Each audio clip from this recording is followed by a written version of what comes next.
Hello everyone, welcome and welcome back to the channel. तो आज के वीडियो में हम लोग करने वाले हैं नर्सिंग एप्टीट्यूड के इम्पॉर्टेंट एमसीक्यूज़, जो कि आपके एग्ज़ाम के लिए पॉइंट ऑफ व्यू से काफ़ी ज़्यादा इम्पॉर्टेंट है। तो आप लोग को जैसे कि पता ही होगा 14 जून को आपका एग्ज़ाम है और लास्ट डेट फॉर्म फिलिंग की 29 है। तो अगर आप लोगों ने अभी तक फॉर्म फिल नहीं किया है तो पहले फॉर्म फिल कर लीजिए। एंड पेपर का पैटर्न तो अभी आप लोग को पता चल ही गया होगा, मैंने भी वीडियो अपलोड किया और यूट्यूब पे भी काफ़ी लोगों ने नए पेपर पैटर्न से रिलेटेड वीडियो अपलोड किए। तो नए पेपर पैटर्न में है क्या कि अभी जो जीके है वो आपके एंट्रेंस से हटा दिया गया है।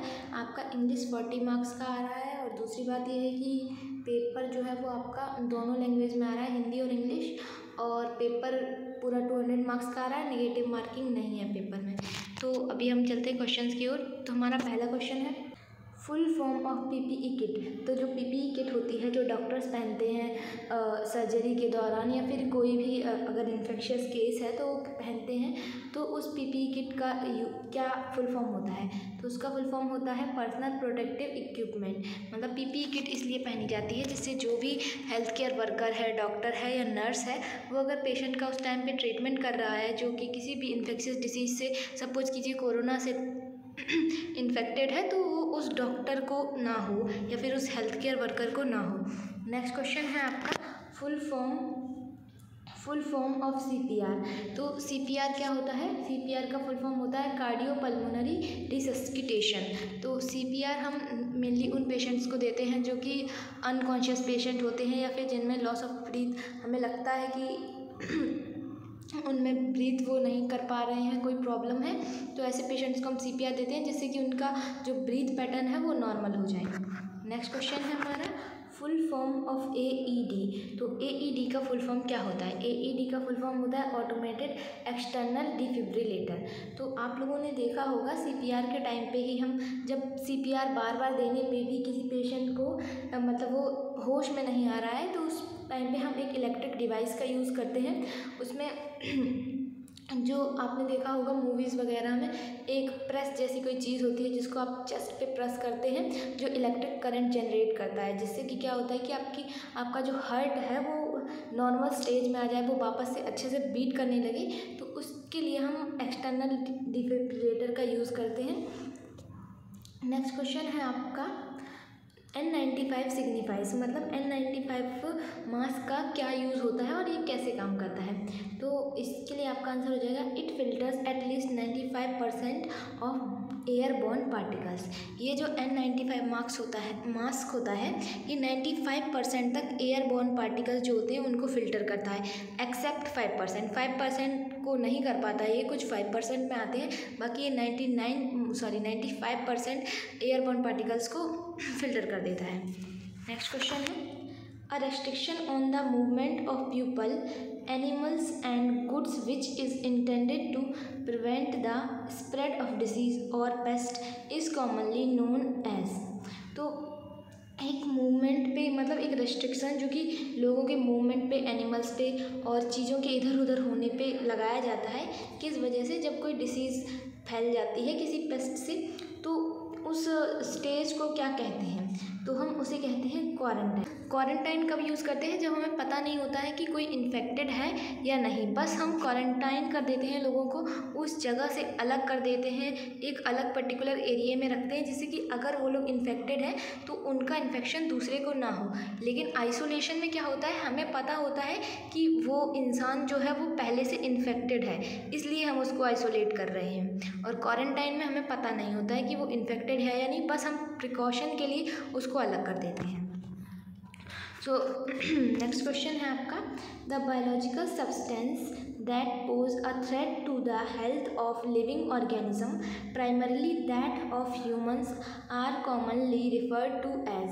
तो कोई ऐसा सब्सटेंस जिससे ह्यूमंस को खतरा होता है, threat to health of living being, और उनकी लिविंग जो भी इंसान है या फिर कोई भी लिविंग बीइंग है उसकी हेल्थ को खतरा है, और ह्यूमंस को, प्राइमरली ह्यूमंस को, तो उस चीज़ को हम क्या कहते हैं?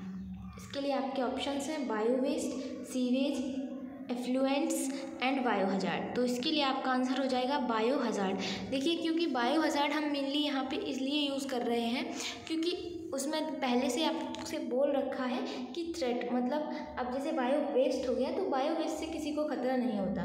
सीवेज भी मतलब वैसे तो हार्मफुल ही है, पर ऐसे डायरेक्टली उसे कोई खतरा नहीं होता। इफ्लुएंट भी इतना ज़्यादा हानिकारक नहीं होता।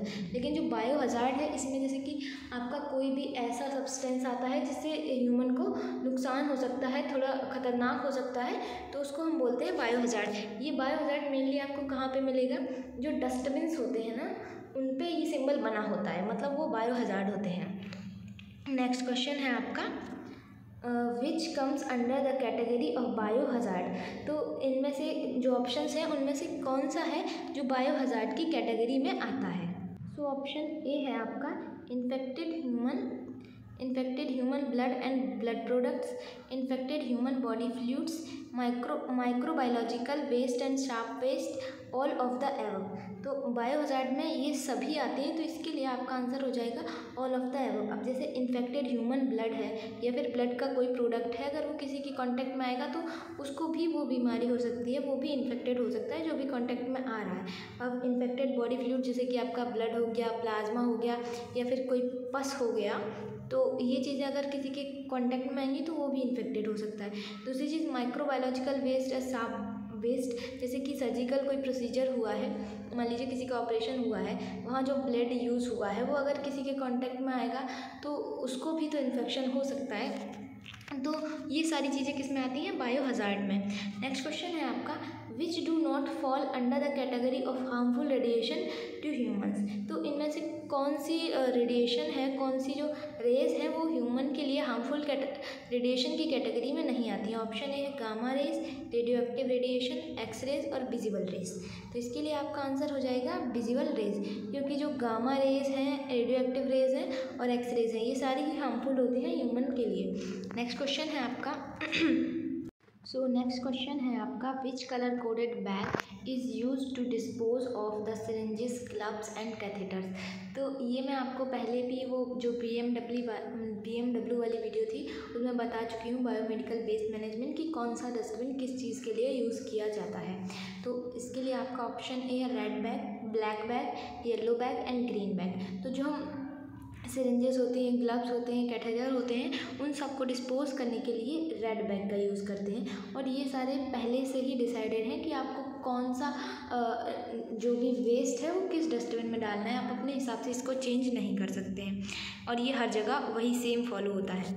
नेक्स्ट क्वेश्चन है which colour coded bag is use to dispose of syringes, bandages, cotton swabs with body fluids with blood bags, human anatomical waste, body part.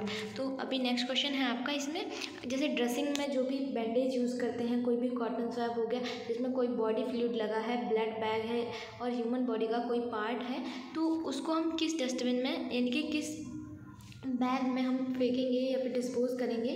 तो इसके लिए आपका ऑप्शन ए है red bag, black bag, yellow bag and green bag. तो इसके लिए आपका answer हो जाएगा येलो बैग। कोई भी ऐसी चीज़ जिसमें हम किस ह्यूमन बॉडी का कोई भी फ्लूइड लगा है तो उसको हम येलो बैग में डिस्पोज ऑफ करेंगे। नेक्स्ट क्वेश्चन है needles, sharp blades are disposed of in.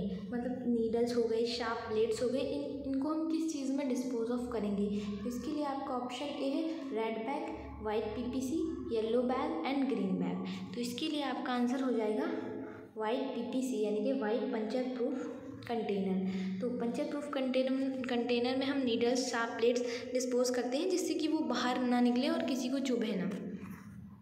Next question है आपका non biomedical waste like stationery, vegetables, fruits, peels are disposed of. अब अगर कोई नॉर्मल वेस्ट है जैसे कि आपका स्टेशनरी हो गया, वेजिटेबल्स पील्स हो गए, फ्रूट पील्स हो गए, तो इसको आप किस में डिस्पोज करेंगे? तो ऑप्शन ए है red bag, black bag, yellow bag and green bag. तो इसके लिए आपका आंसर हो जाएगा ब्लैक बैग, जिसको कॉमन डस्टबिन भी बोलते हैं। नेक्स्ट क्वेश्चन है आपका most corrosive chemicals being used in the medical fields.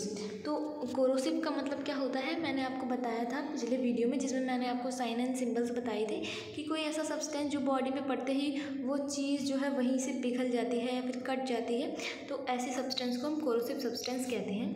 तो इसके लिए आपका आंसर हो जाएगा, सॉरी पहले क्वेश्चन में क्या दिया गया है कि कौन सी कोरोसिव सब्सटेंस है जो सबसे ज़्यादा मेडिकल फील्ड में यूज़ किए जाते हैं। तो इसके लिए आपका ऑप्शन ए है bromine, sulphuric acid and sodium hydroxide, sodium hydrogen peroxide and all of the above. तो इसके लिए आपका आंसर हो जाएगा ऑल ऑफ द एबव, यानी कि सारे ही कोरोसिव सब्सटेंस हैं और सभी मेडिकल फील्ड में यूज़ किए जाते हैं। नेक्स्ट क्वेश्चन है आपका, a magnetic field based chemical imaging technique used in radiography to form pictures of the anatomy and the physiological process of the body commonly known as. मतलब कोई एक magnetic field medical imaging technique, ऐसी imaging technique जिसमें हम medical field में जिसको use करते हैं रेडियोलॉजी में, जिससे हम ह्यूमन बॉडी की जो एनाटॉमी है, फिजियोलॉजी है, वो प्रोसेस देखने के लिए कैसे काम कर रही है, रेडियोलॉजी का यूज़ करते हैं, तो उस प्रोसेस को हम क्या कहते हैं। ऑप्शन ए है NMR, MRI, ultrasound and X rays. तो इसके लिए आपका आंसर हो जाएगा MRI। MRI की फुल फॉर्म क्या होती है, magnetic resonance imaging, magnetic resonance imaging. Next question है आपका, which waves apart from magnetic fields are used in MRI for diagnose of diseased condition. जब कोई डिसीज कंडीशन होती है तो उसमें हम MRI के लिए कौन सी रेज का जो है और वेव्स का यूज़ करते हैं। तो ऑप्शन ए है आपका IR rays, X rays, radio waves and gamma rays. तो इसके लिए आपका आंसर हो जाएगा ऑप्शन सी, यानी कि रेडियो वेव्स। नेक्स्ट क्वेश्चन है आपका, full form of CT scan. तो CT स्कैन का फुल फॉर्म क्या होता है। तो CT स्कैन का फुल फॉर्म होता है कंप्यूटेड टोमोग्राफी। और ये जितने भी क्वेश्चंस मैं करा रही हूँ आपको सारे क्वेश्चंस याद रखने हैं, चाहे तो आप इनको लिख सकते हैं क्योंकि सारे इंपॉर्टेंट क्वेश्चन हैं और आए हुए क्वेश्चंस हैं। नेक्स्ट क्वेश्चन है, rays used in CT scan. तो CT स्कैन में कौन सी रेज का यूज़ करते हैं। तो एक्स रेज का यूज़ करते हैं CT स्कैन में। तो आज के वीडियो में हम लोग इतने ही क्वेश्चंस करेंगे। अगर आपको वीडियो पसंद आई हो तो लाइक कर लें और चैनल पर नए हो तो सब्सक्राइब कर लो। बाकी अपने दोस्तों के साथ भी वीडियो शेयर कर दो, जिनको पता नहीं है कि फॉर्म आ गए हैं उनको भी बताओ और फॉर्म फिल कर दो, क्योंकि 29 लास्ट डेट है। तो आज की वीडियो में हम लोग इतना ही करेंगे और वीडियो को यहाँ तक देखने के लिए थैंक यू।